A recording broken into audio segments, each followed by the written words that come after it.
In the 1600s, two mathematicians, Newton and Leibniz, from two different countries simultaneously discovered the derivative, which enabled the unlocking of the secrets of planetary motion and gravitational attraction. Hi, my name is Jason Rosenberry, and today we'll be discovering how to use the derivative to find the slope of the tangent line, as well as the relationship between the graphs of a function and its derivative. Let's start with the definition. Derivative.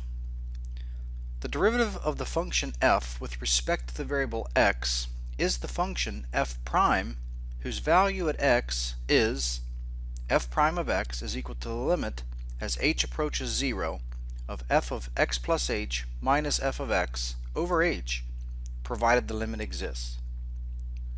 Let's try an example. Find the derivative with respect to x of x squared.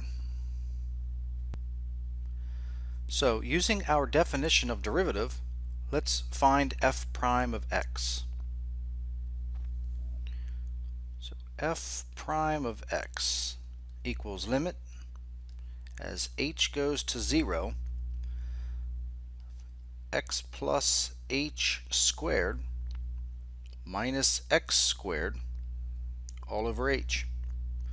Simplifying, we get limit as h goes to 0, x plus h squared gives us x squared plus 2xh plus h squared minus x squared all over h.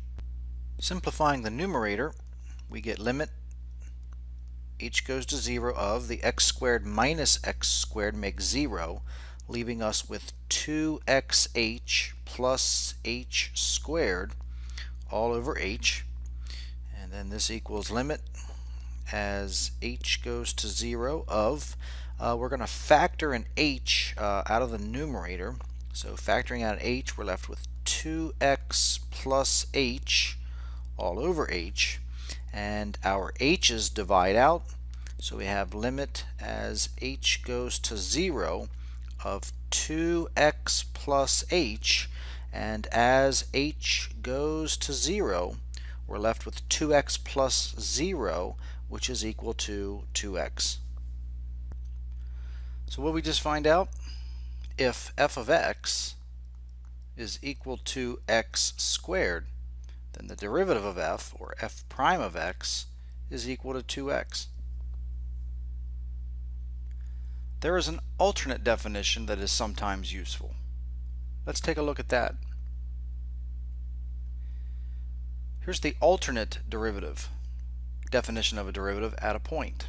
The derivative of the function f at the point x equals a is the limit f prime of a is defined by the limit as x approaches a, f of x minus f of a over x minus a, provided that the limit exists. Let's try an example. Differentiate using the alternate definition. We're given that f of x is equal to the square root of x, and here we have again our alternate definition of derivative, f prime of x equals limit as x approaches a, f of x minus f of a over x minus a. Let's use that to find the derivative. So using the alternate definition, f prime of a would equal limit as x approaches a square root of x minus square root of a over x minus a. What we'll do now is multiply top and bottom of this fraction by square root of x plus square root of a. Square root of x plus square root of a. And by doing so, our limit now becomes limit x approaches a of x minus a in the numerator over x minus a times root x plus root a. Root x plus root a. You can see now we have a factor of x minus a in both the numerator and the denominator. So now we get limit as x approaches a of 1 over square root of x plus the square root of a. Now we let the limit happen. X approaches a. The denominator becomes root a plus root a. So this is equal to 1 over 2 root a. So our conclusion is that the derivative will be f prime of x is equal to 1 over 2 root x for all values of x from 0 to positive infinity. We've seen a little bit of the other notations for a derivative, but here's some more. Other notations for the derivative of y equals f of x. We've already seen f prime of x. We could also say y prime. dy dx, or the derivative of y with respect to x. df dx, which is the derivative of f with respect to x. And then d dx of x, or the derivative of f at x.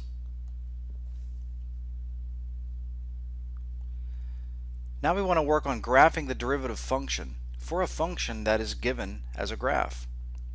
As we do this, keep in mind that the derivative is the slope of the function. So we will be graphing slopes as y values for our derivative function.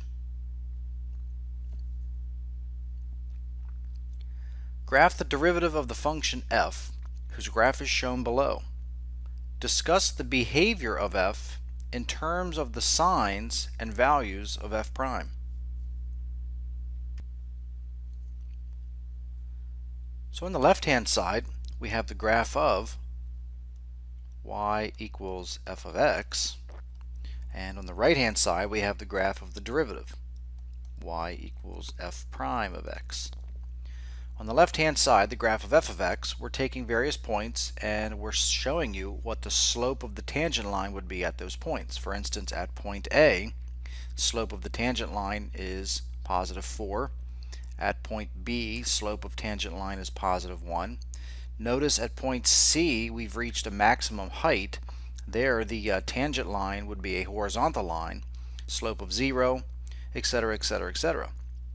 So we want to try to make a connection between the left-hand side and the right-hand side.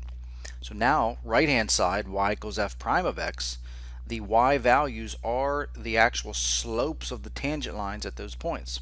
For instance, at point A on the left-hand side, we said that the slope was 4.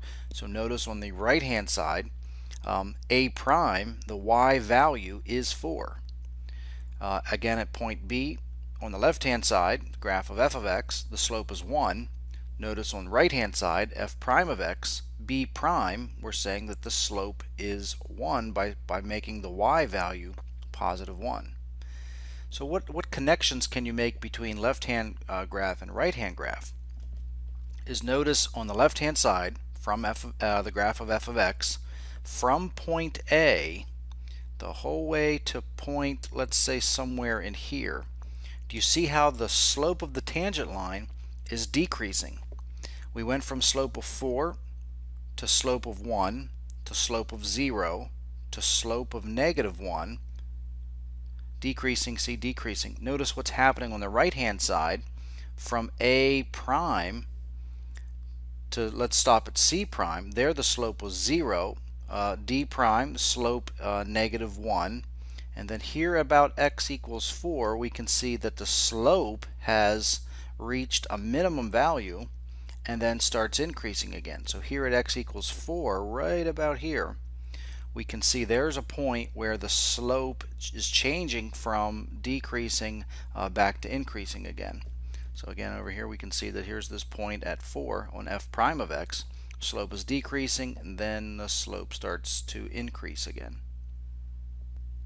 We can also sketch the graph of a derivative of a function that is given as a set of data points. Let's try that. The table on the next slide gives the approximate distance traveled by a downhill skier after t seconds for t values from 0 to 10 inclusive. Make a scatter plot of the data and use that data to sketch a graph of the derivative. Then answer the following questions. A. What does the derivative represent? B. In what units would the derivative be measured? C. Can you guess an equation of the derivative by considering its graph? So here's the data that we have. Left hand side, time t in seconds, distance traveled in feet. We will go ahead and enter this data into our graphing calculator and produce a scatter plot. Here's the scatter plot of that data. Now, using the quadratic regression function of your calculator, we can come up with the parabola of best fit. So here are the a value, b value, and c value for your quadratic function. Now let's go back and answer the questions. Part A, what does the derivative represent? The derivative represents the speed of the skier. B, in what units would the derivative be measured? The speed would be measured in feet per second. C, can you guess an equation of the derivative by considering its graph? An equation for the derivative could be d equals 6.66t, which we've graphed along with our scatter plot. Sometimes we wish to know the rate of change or derivative of a function from one side only. We call these one-sided derivatives. Let's look at how they are defined. One-sided derivatives. A function y equals f of x is differentiable on a closed interval from a to b if it has a derivative at every interior point of the interval, and if the limit as h approaches 0 from the right of f of a plus h minus f of a over h, also limit as h approaches 0 from the left of f of b plus h minus f of b over h exists at the endpoint. So our first limit is the right-handed derivative at a, and our second limit is the left-handed derivative at x equals b. These definitions given show how to find one-sided derivatives, but be careful in concluding that a function has a derivative at a point using these one-sided derivatives. Let's try an example. Show that the function has left-hand and right-hand derivatives at x equals 0, but no derivative there at x equals 0. The piecewise function that we were given, y equals x squared, for x values less than or equal to 0. Also, we have y equals 2x for x values greater than 0. So given our piecewise function, let's start by finding the right-hand derivative. So we have the definition of our right-hand derivative.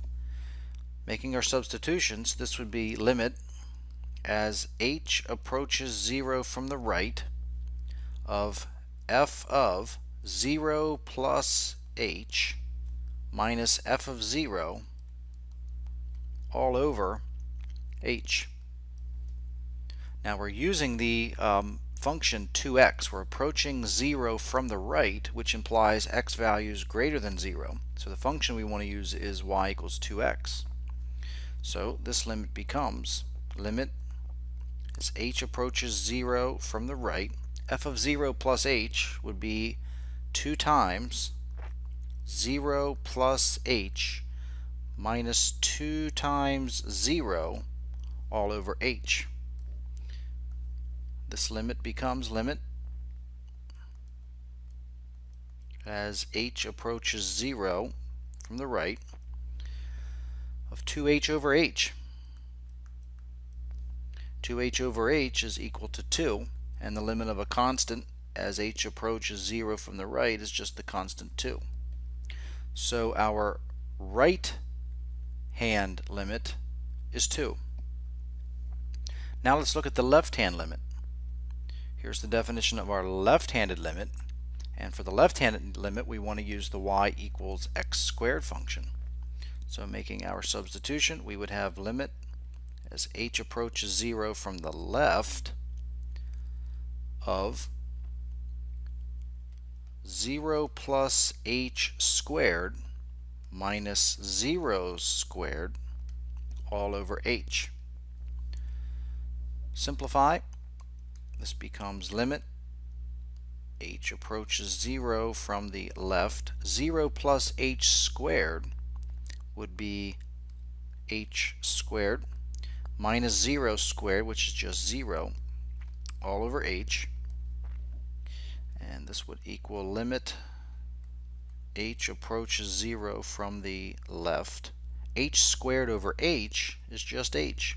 And if we let h approach 0 from the left, we get 0.